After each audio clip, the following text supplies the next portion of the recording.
اول خو ستاسو د ټولو ډیره شکریه چې کوم زما د پریس عزتمن رونه زما ملګري زمونږ د چارسدي مشران او دلته ما سره د خپلې پارټۍ چې کوم ضلعي کابینه ده یا نور ملګري دي د هغوی شکریه ادا کوم او ستاسو خصوصي طور باندې ډیره شکریه ادا کوم ځکه تاسو ته زما په خیال ګنټې مخکې اطلاع وشوه او تاسو راغلی لاول خو وضاحت کوم چې څنګه تاسو ته نادیه بیبي وویل دوی مخکې خپل بیان ورکول غوښتل خو چونکې دوی باندې اف آی آر شو 109 کې د دوی نوم راغلی دی نو نن دوی د های کورټ نه بیل وکړو او څنګه چې بیل وکړو نو دلته د دوی دا خواهش و او موږ سره رابطه کړې وه چې زه به د پریس د ملګرو ته مخامخ کیږم او دا خپله خبره به ورسره ډسکس کوم عزتمندو ټول د دې ضلعې اوسیدونکي تاسو ته زیاته پته لګي څنګه چې بیبي خبره وکړه چې دا د دوی نکاح مهر دی هغه خپل تفصیلي درته وویل چې 2 کناله پلاټ دی او 20 جریبه پټې دی چې هغه د دوی شرعي قانوني د رواجي غیر حق دی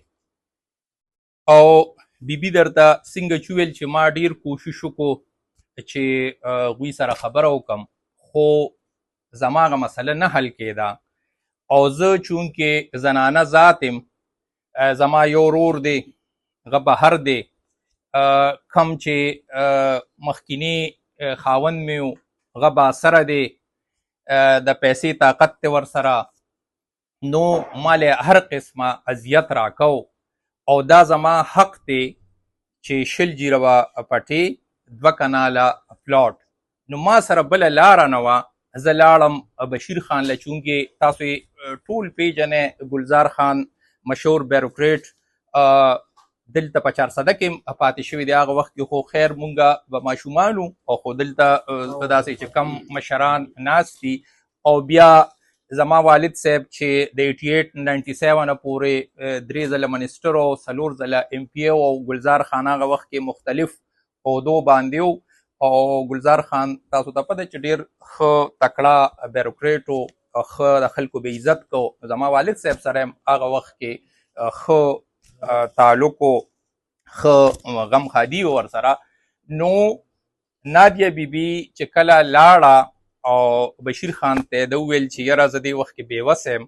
او زنانه ذات یم څوک را سره مرسته نه کوي نو دې دپاره دا پټې چې کم دی دا معنی واخلی تاسو مونږ بیا هغه کلیر کړ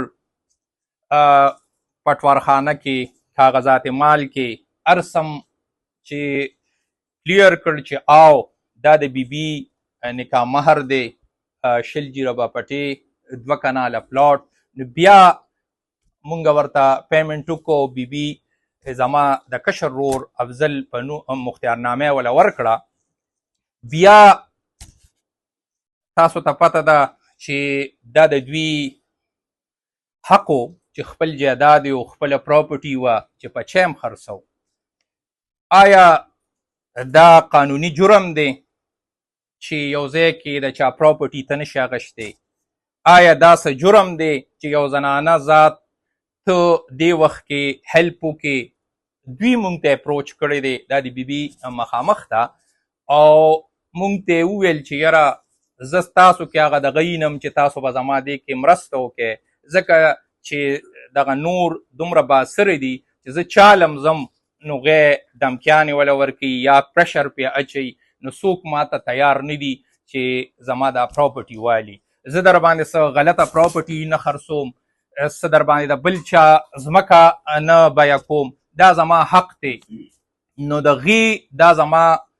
قانوني حقو دا ماله د پاکستان قانون اجازت راکړی دی چې زه یو ټیک ټاک پراپرټي خدای دې کړي چې هغه په تنګي کې هغه په عمرزو کې هغه په عثمانزو کې هغه په چارسده کې هغه زه ارس صرف ماله نه دی دلته چې څوک ناست دي ټولو ته دا حق دی چې هغه پراپرټي اخیستی شي څو ځله مونږه کوشش هم وکړو او دلته